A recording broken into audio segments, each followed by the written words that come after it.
Recording by Ron Altman. The Black Cat by Edgar Allan Poe. For the most wild, yet most homely narrative which I am about to pen, I neither expect nor solicit belief. Mad indeed would I be to expect it, in a case where my very senses reject their own evidence. Yet mad am I not, and very surely do I not dream. But tomorrow I die, and today I would unburden my soul. My immediate purpose is to place before the world plainly, succinctly, and without comment, a series of mere household events. In their consequences, these events have terrified, have tortured, have destroyed me. Yet I will not attempt to expound them. To me they have presented little but horror. To many they will seem less terrible than baroques.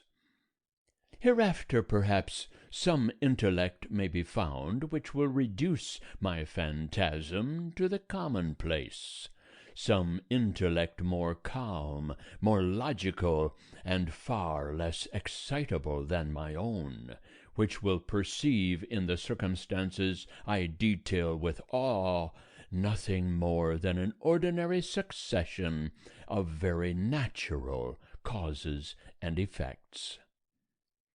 From my infancy I was noted for the docility and humanity of my disposition. My tenderness of heart was even so conspicuous as to make me the jest of my companions. I was especially fond of animals, and was indulged by my parents with a great variety of pets. With these I spent most of my time, and never was so happy as when feeding and caressing them. This peculiarity of character grew with my growth, and in my manhood I derived from it one of my principal sources of pleasure. To those who have cherished an affection for a faithful and sagacious dog, I need hardly be at the trouble of explaining the nature or the intensity of the gratification thus derivable. There is something in the unselfish and self-sacrificing love of a brute which goes directly to the heart of him who has had frequent occasion to test the paltry friendship and gossamer fidelity of mere man. I married early, and was happy to find in my wife a disposition not uncongenial with my own. Observing my partiality for domestic pets, she lost no opportunity of procuring those of the most agreeable kind. We had birds, goldfish, a fine dog, rabbits, a small monkey, and a cat. This latter was a remarkably large and beautiful animal, entirely black, and sagacious to an astonishing degree. In speaking of his intelligence, my wife, who at heart was not a little tinctured with superstition, made frequent allusion to the ancient popular notion which regarded all black cats as witches in disguise. Not that she was ever serious upon this point, and I mention the matter at all for no better reason than that it happens just now to be remembered. Pluto, this was the cat's name, was my favorite pet and playmate. I alone fed him, and he attended me wherever I went about the house. It was even with difficulty that I could prevent him from following me through the streets.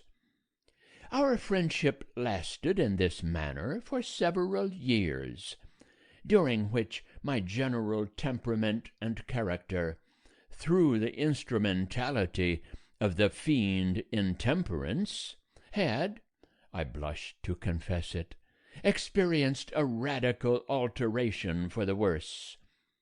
I grew day by day more moody, more irritable, more regardless of the feelings of others. I suffered myself to use intemperate language to my wife. At length, I even offered her personal violence.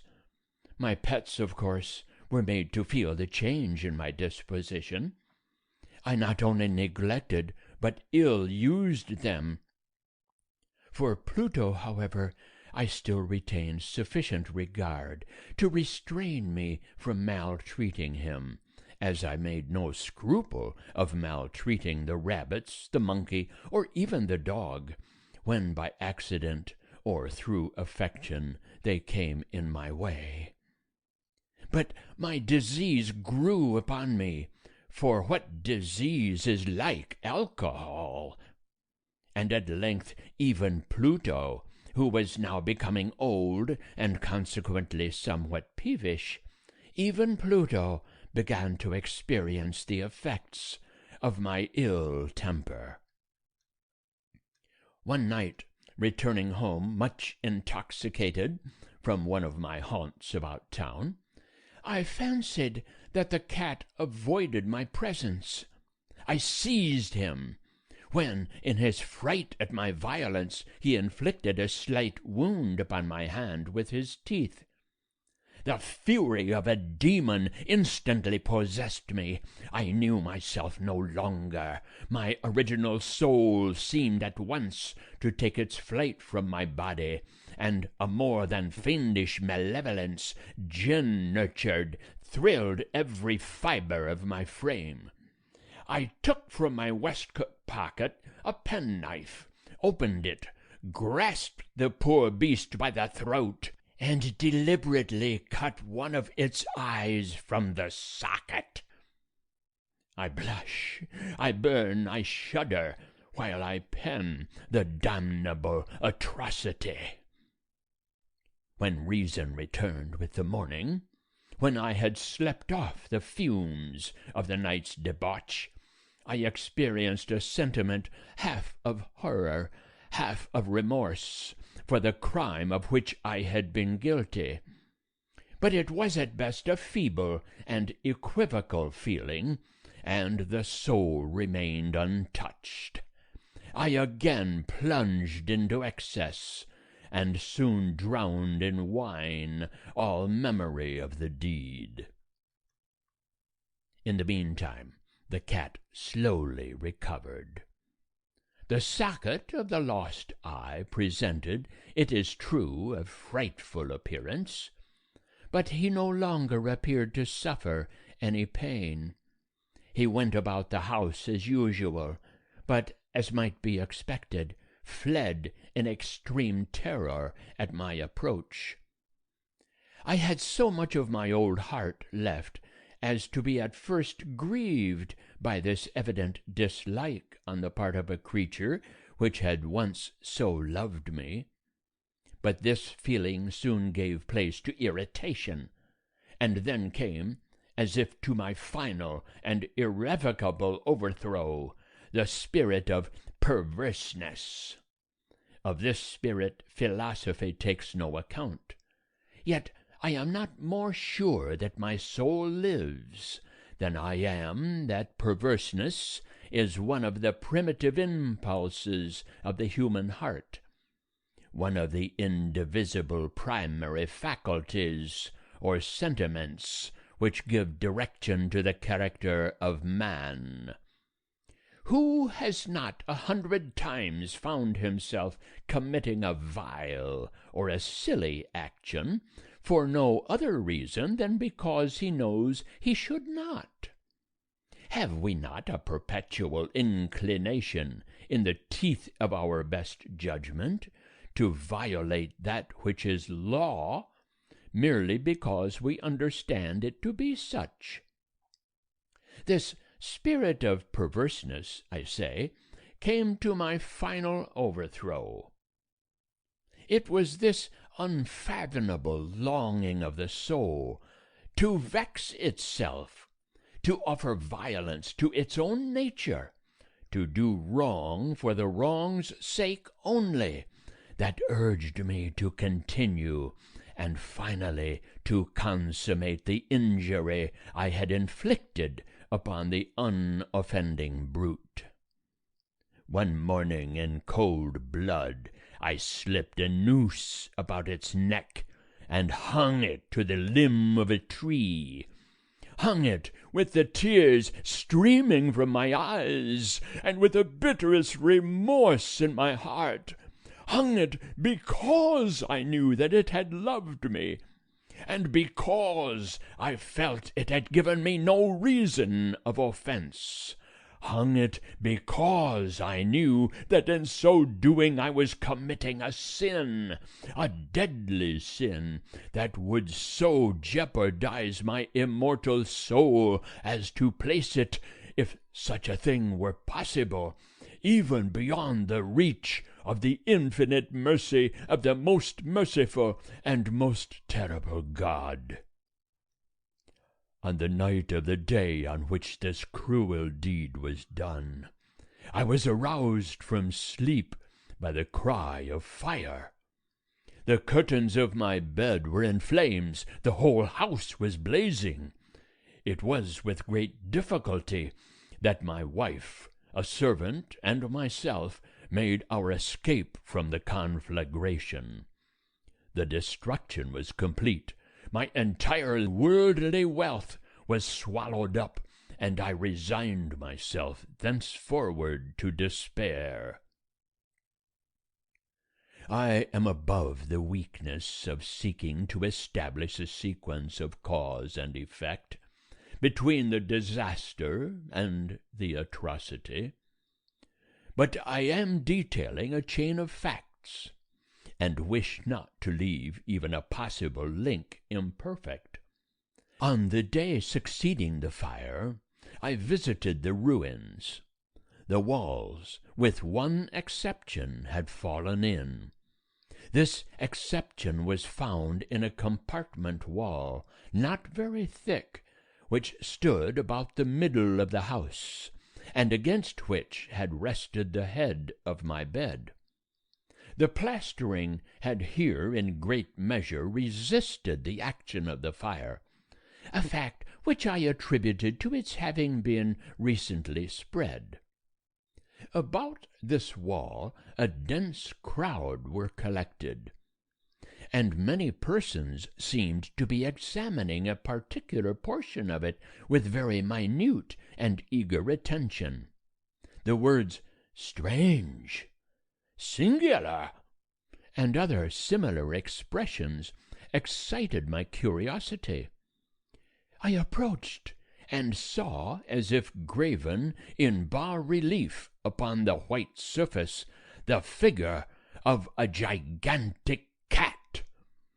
The impression was given with an accuracy truly marvelous. There was a rope about the animal's neck. When I first beheld this apparition, for I could scarcely regard it as less, my wonder and my terror were extreme. But at length reflection came to my aid. The cat, I remembered, had been hung in a garden adjacent to the house. Upon the alarm of fire, this garden had been immediately filled by the crowd, by some one of whom the animal must have been cut from the tree and thrown through an open window into my chamber. This had probably been done with the view of arousing me from sleep.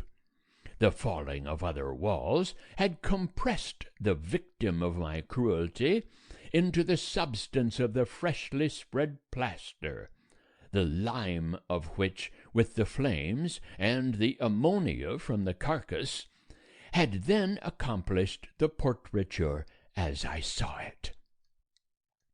Although I thus readily accounted to my reason, if not altogether to my conscience, for the startling fact just detailed, it did not the less failed to make a deep impression upon my fancy. For months I could not rid myself of the phantasm of the cat, and during this period there came back into my spirit a half-sentiment that seemed, but was not, remorse. I went so far as to regret the loss of the animal, and to look about me among the vile haunts which I now habitually frequented, for another pet of the same species, and of somewhat similar appearance, with which to supply its place. One night, as I sat half stupefied in a den of more than infamy, my attention was suddenly drawn to some black object reposing upon the head of one of the immense hogsheads of gin or of rum, which constituted the chief furniture of the apartment. I had been looking steadily at the top of this hogshead for some minutes, and what now caused me surprise was the fact that I had not sooner perceived the object thereupon. I approached it, and touched it with my hand.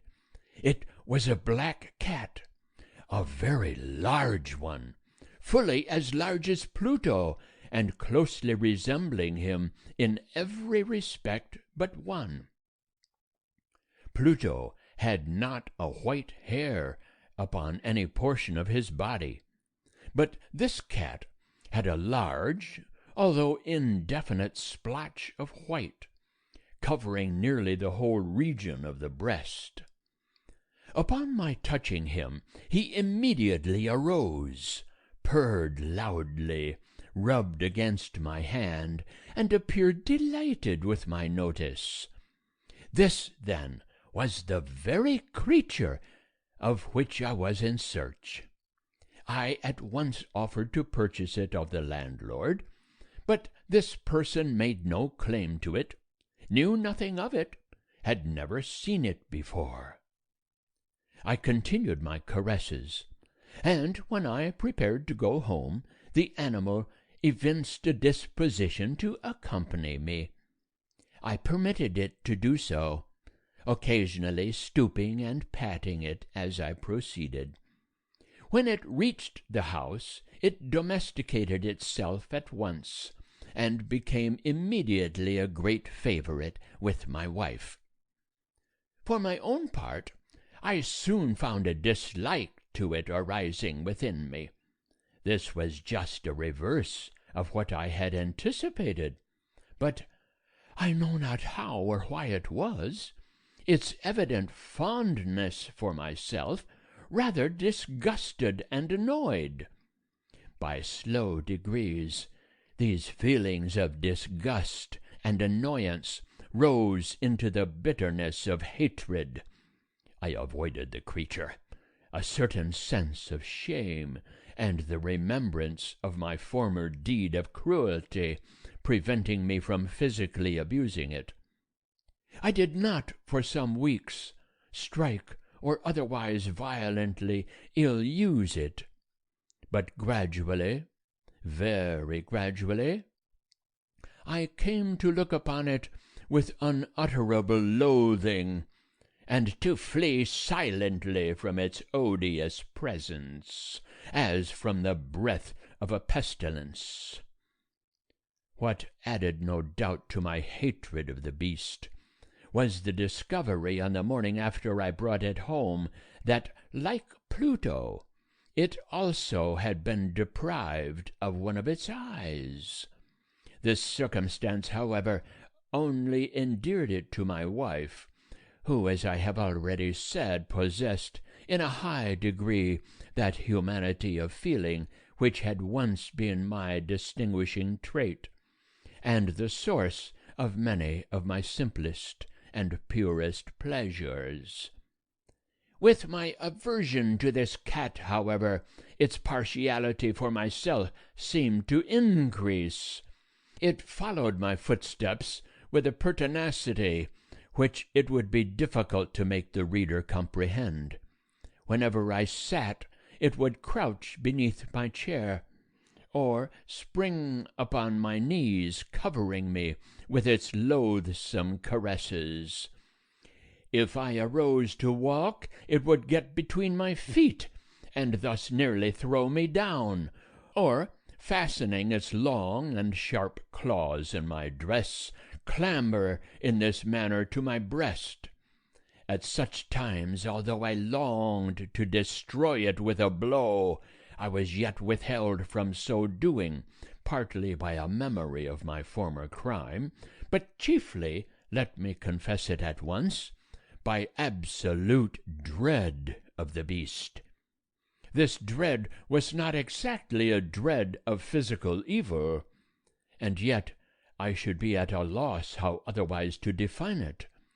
I am almost ashamed to own, yes, even in this felon's cell, I am almost ashamed to own, that the terror and horror with which the animal inspired me had been heightened by one of the merest chimeras it would be possible to conceive. My wife had called my attention more than once to the character of the mark of white hair of which I have spoken, and which constituted the sole visible difference between the strange beast and the one I had destroyed. The reader will remember that this mark, although large, had been originally very indefinite, but by slow degrees nearly imperceptible, and which for a long time my reason struggled to reject as fanciful, it had at length assumed a rigorous distinctness of outline. It was now the representation of an object that I shudder to name, and for this above all I loathed and dreaded, and would have rid myself of the monster had I dared. It was now, I say, the image of a hideous, of a ghastly thing, of the gallows. O mournful and terrible engine of horror and of crime, of agony and of death!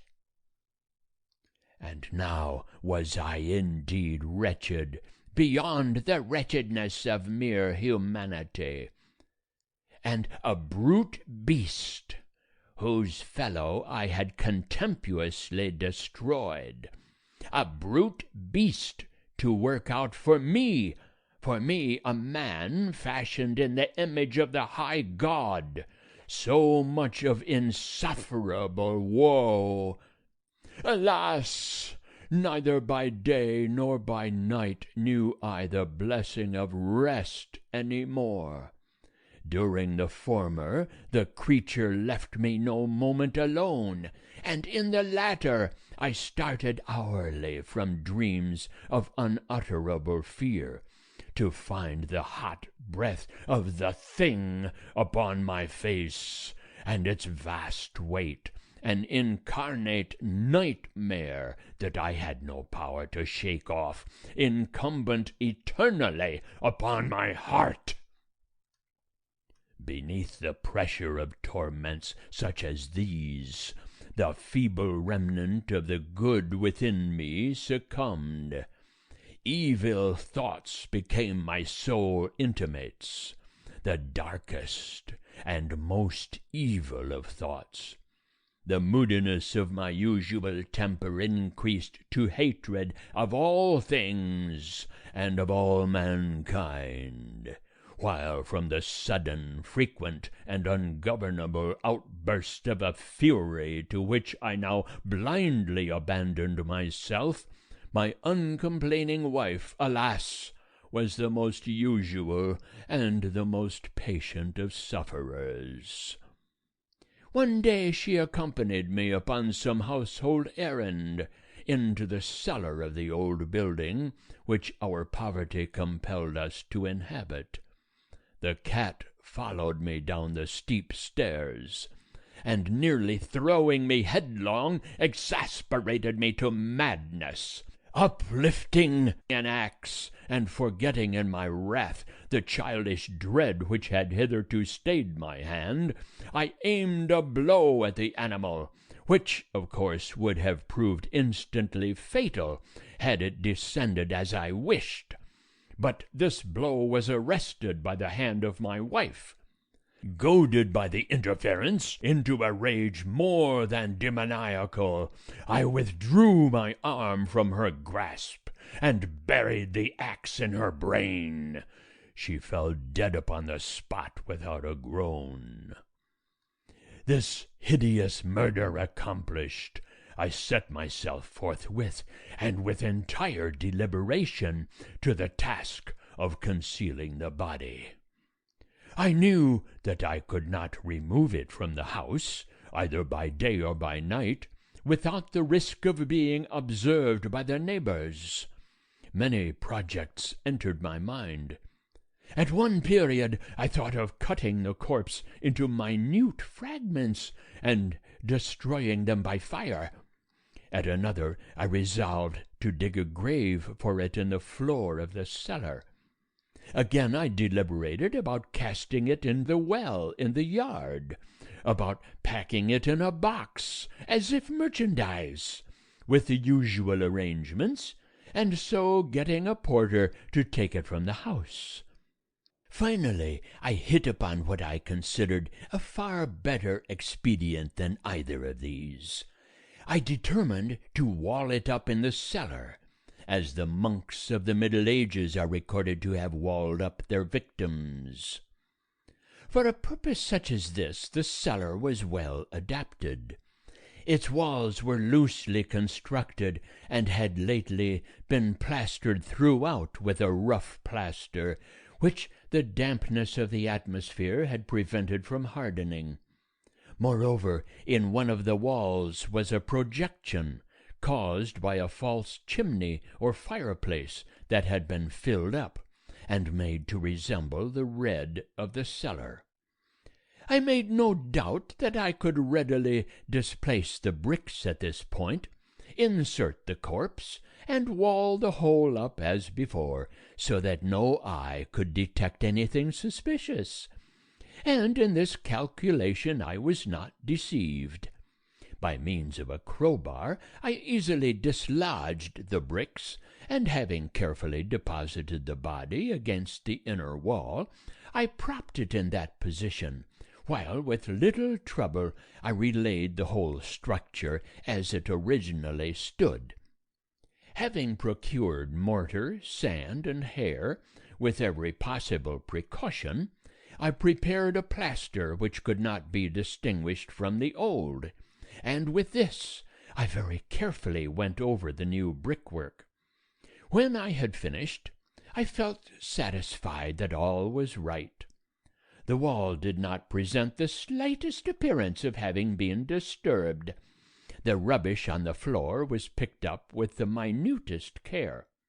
I looked around triumphantly, and said to myself, "Here at least, then, my labor has not been in vain."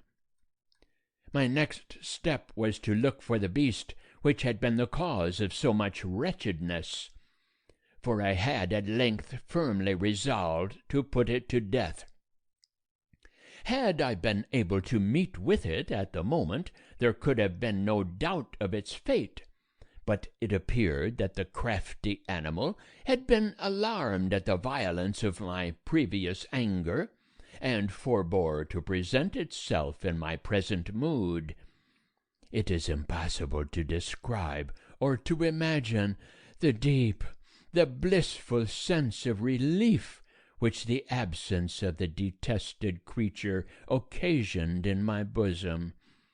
It did not make its appearance during the night, and thus, for one night at least, since its introduction into the house, I soundly and tranquilly slept.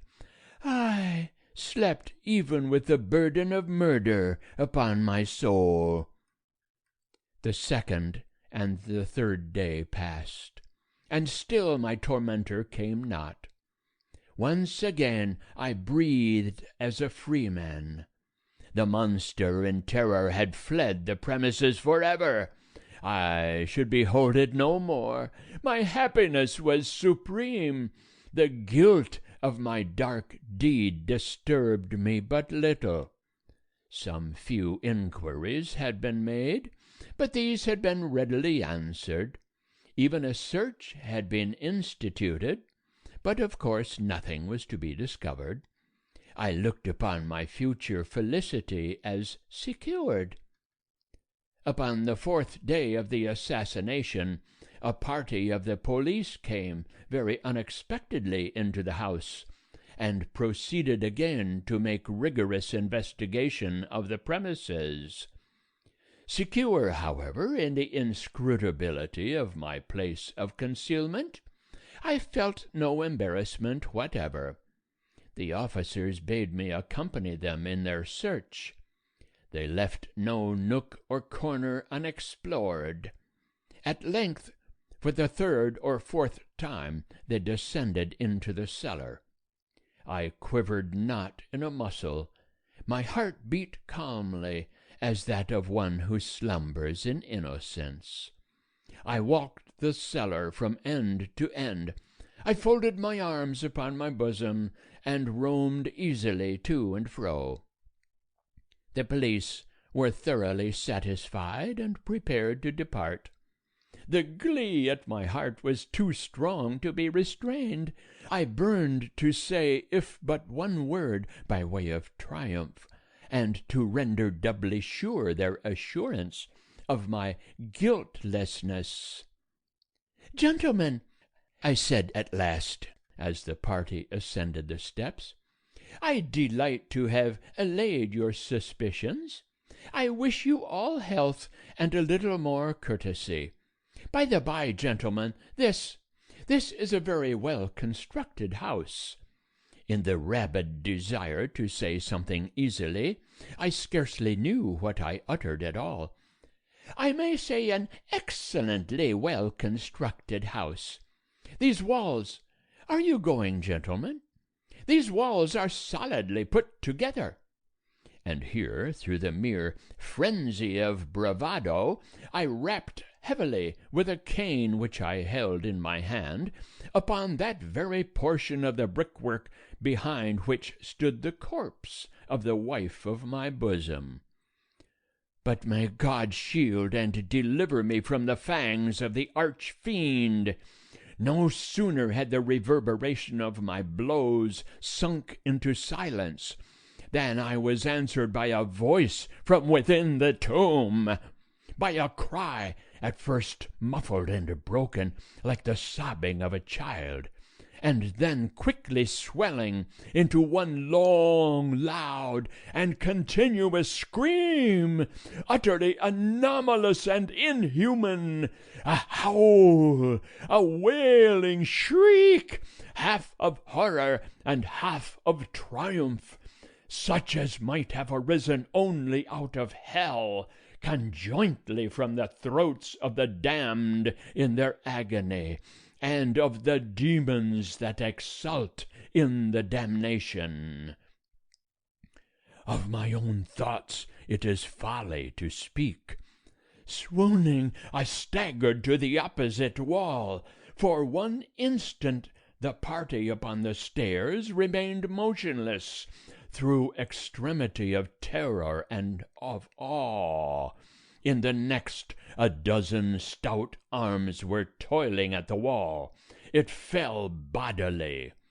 The corpse, already greatly decayed and clotted with gore, stood erect before the eyes of the spectators. Upon its head, with red extended mouth and solitary eye of fire, sat the hideous beast whose craft had seduced me into murder, and whose informing voice had consigned me to the hangman. I had walled the monster up within the tomb. End of The Black Cat by Edgar Allan Poe. Recording by Ron Altman.